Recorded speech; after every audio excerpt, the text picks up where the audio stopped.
The Tate brothers, idols to young men around the world, are facing multiple criminal charges in Romania, including counts of rape and human trafficking. But have you heard about their war room and the hidden figures that help promote their brand and ideology?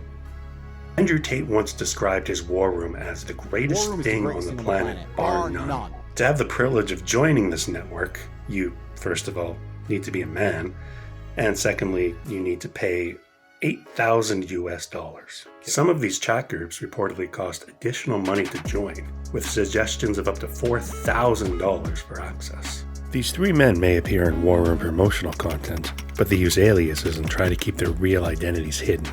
First is sartorial shooter, or Jules Sullivan, a former Australian soldier. Bellingcat found he is the former director of international security at a global healthcare company.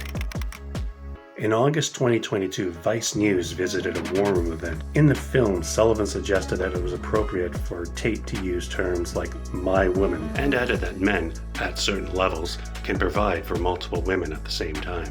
A gray-bearded, self-described hypnotist, Iggy Semmelweis is one of the Tate's right-hand men. We found his name was really Miles Sonkin, using paid and free open-source tools. Searching the name Miles Gary Sonkin revealed several possible phone numbers.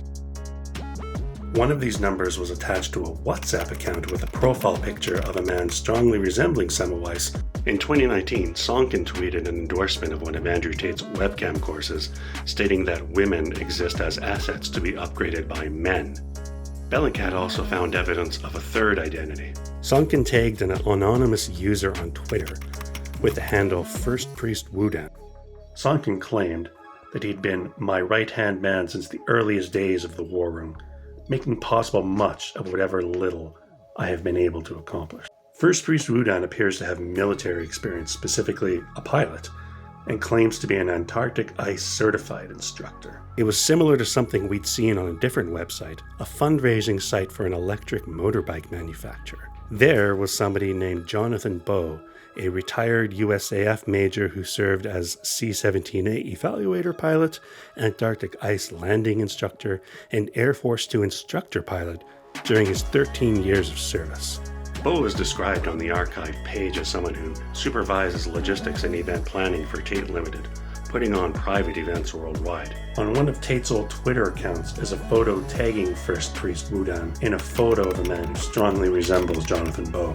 As well, on the War Room's own Twitter account, they posted a photo of this same man strongly resembling Jonathan Bowe. In reply to questions from Bellingcat, Sullivan confirmed his identity and that he was a leader in the War Room.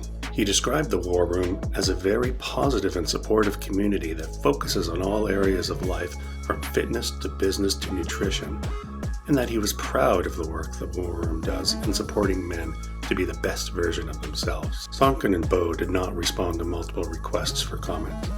Tates deny all charges against them.